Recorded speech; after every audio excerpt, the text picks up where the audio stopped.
ಈಗ ಜನರಲ್ ಅವ್ರದ್ದು ಫೋಟೋನು ತೋರಿಸಿದ್ರಿ.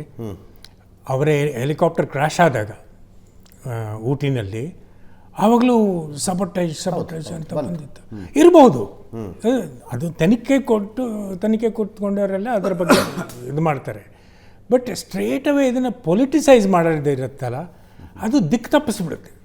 ಸರ್, ಭಾರತದಲ್ಲಿ ಯಾವುದೂ ಕೂಡ ರಾಜಕಾರಣಕ್ಕೆ ಬಳಕೆ ಆಗ್ಬೋದು, ಏನು ಕೂಡ ರಾಜಕಾರಣಕ್ಕೆ ಬಳಕೆ ಆಗ್ಬೋದು, ಸಹಜವಾಗಿ ಇಂಥದ್ದೊಂದು ಆಗುತ್ತೆ ಅಂತ. ಹೌದು, but the people who are going to investigate, ಅವರ they will use their brain and procedure. ಆಮೇಲೆ ಅದಕ್ಕೆ ಬ್ಲ್ಯಾಕ್ ಬಾಕ್ಸ್ ಇರುತ್ತೆ, ಕಾಕ್ಪಿಟ್ ವಾಯ್ಸ್ ರೆಕಾರ್ಡರ್ ಇರುತ್ತೆ. So it is all recovered. ಆಮೇಲೆ ನಾನು ಅದು ಒತ್ತಿ ಉರಿಯೋದು ನೋಡಿದರೆ ಇವೆಲ್ಲ ಸಿಗುತ್ತೋ ಅಂತ ಅನುಮಾನ ಇತ್ತು, ಬಟ್ ಸಿಗುತ್ತೆ normally, there is no problem.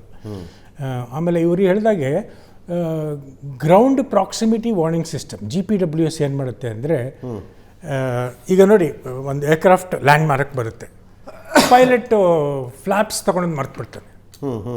So ಅವಾಗ recorded voice too low flaps automatic ಆಗಿ ಬರುತ್ತೆ. ಆಮೇಲೆ ಲ್ಯಾಂಡಿಂಗ್ ಇಯರ್, ಏನೋ ಈ ಒಂದು ಟ್ರೈನಿಂಗ್ ಫ್ಲೈಟ್ ಆದರೆ that co-pilot will be under stress, ಏನೋ ಲ್ಯಾಂಡಿಂಗ್ ಇಯರ್ ಓಪನ್ನೇ ಮಾಡಲಿ. So then again it will shout too low gear. ಇನ್ನು dangerously when it comes to close, pull up ಅಂದರೆ it is just short of beating that pilot. ಅದೆಲ್ಲ ಆಗಿರುತ್ತೆ, ಯಾಕಂದರೆ it's a very technologically advanced aircraft. But ಅದನ್ನೆಲ್ಲ ಇವರು ignore ಮಾಡಿದ್ರ? That is a question. 16,000 ಗಂಟೆಗಳ ಹಾರಾಟದ ಅನುಭವ ಇರುವ ಪೈಲಟ್ ಇದನ್ನೆಲ್ಲ ಹೆಂಗೆ ಇಗ್ನೋರ್? ಕೆಲವು ಸರಿ ಏನಾಗುತ್ತೆ ಅಂದರೆ, that kind of is an ex Sahara, ex Jet, may be some kind of I can do it. ಈಗ ನಿಮಗೆ ಗೊತ್ತಿರ್ಬೋದು, ಕ್ಯಾಲಿಕಟ್ಟಲ್ಲಿ ಒಂದು ಅಪಘಾತ ಆಯಿತು. It just over shot the runway and ಮಂಗಳೂರಲ್ಲೂ ಸೇಮ್ ಆಯಿತು. ಸೇಮ್. ಎಸ್. ಬಟ್ ಕ್ಯಾಲಿಕಟ್ ಅಲ್ಲಿ ಅದನ್ನು is my just one course senior to me. Okay. Sword of honour ಅದು ಬಂದ್ಬಿಡುತ್ತಲ್ವಾ. ಹಿ ಶುಡ್ ಹ್ಯಾವ್, ನನ್ನ ಎಕ್ಸ್ಪೀರಿಯನ್ಸಿಗೆ ಇದೇನು ದೊಡ್ಡ ಮಹಾನ್ ಮಾಡ್ಬಿಡ್ತೀನಿ. he made 2 attempts. He should have gone to Cochin. He didn't. He said somehow I'll make it.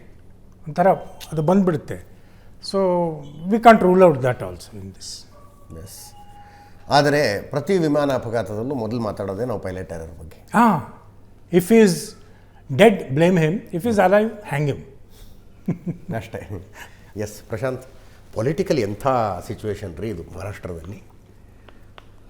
Ajit, ಕಳೆದ 1 ತಿಂಗಳಿನಿಂದ ಏನು ಮಹಾರಾಷ್ಟ್ರದಲ್ಲಿ ಬೆಳವಣಿಗೆಗಳು ನಡೀತಾ ಇತ್ತು ಅಂದರೆ, ನಗರ ಪಾಲಿಕೆ, ಮಹಾನಗರ ಪಾಲಿಕೆ ಇವತ್ತವರು ಹೊರಟಿದ್ದು ಕೂಡ ಅಲ್ಲಿ ಸುಪ್ರೀಂ ಕೋರ್ಟ್ ಹೇಳಿದೆ ಜನವರಿ 31 ನೀವು ಜಿಲ್ಲಾ ಪಂಚಾಯತ್ ಚುನಾವಣೆಗಳನ್ನು ನಡೆಸಬೇಕು. ಇವತ್ತವ್ರು ಹೊರಟಿದ್ದು ಜಿಲ್ಲಾ ಪಂಚಾಯತ್ ಚುನಾವಣೆಗೋಸ್ಕರ ಒಂದು ಪ್ರಚಾರ ಕಾರ್ಯಕ್ಕೆ ಹೊರಟಿದ್ದರು.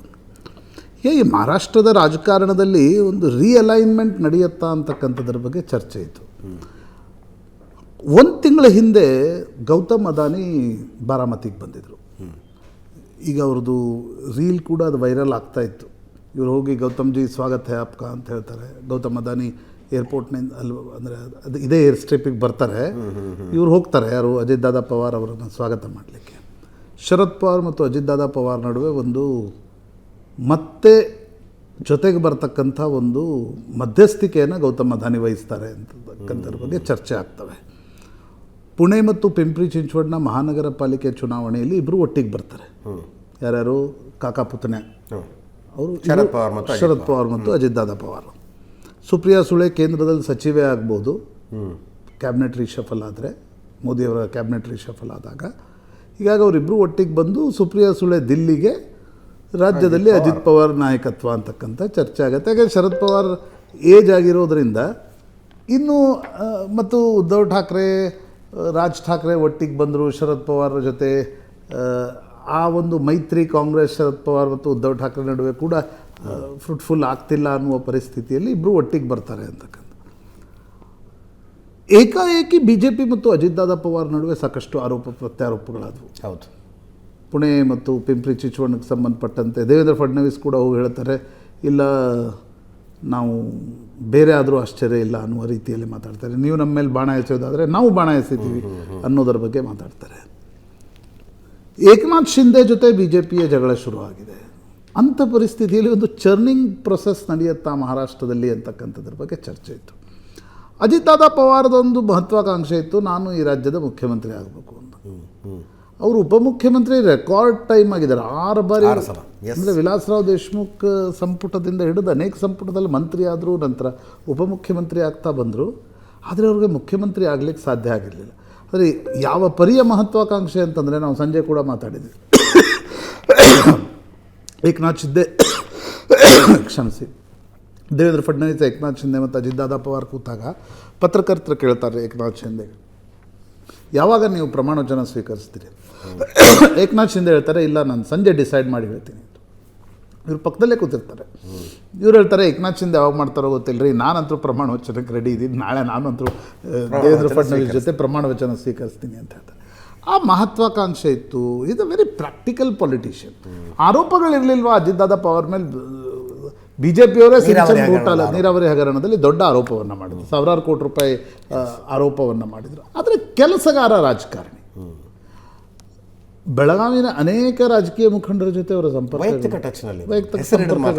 ವೈಯಕ್ತಿಕ ಸಂಪರ್ಕಗಳಿದ್ದು ಕೂಡ ಇದ್ವು.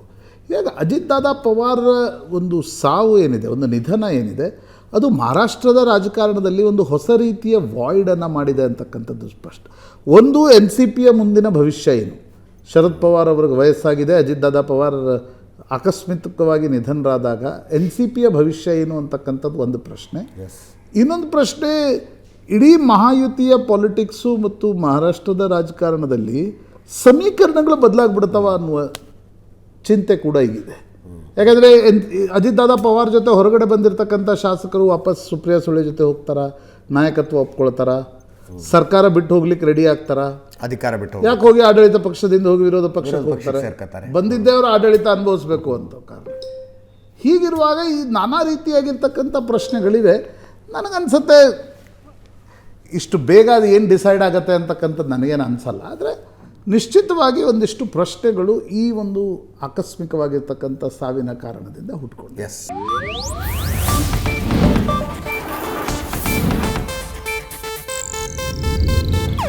ಇದು ಏಷ್ಯಾನೆಟ್ ನ್ಯೂಸ್ ನೆಟ್ವರ್ಕ್ ಪ್ರಸ್ತುತಿ.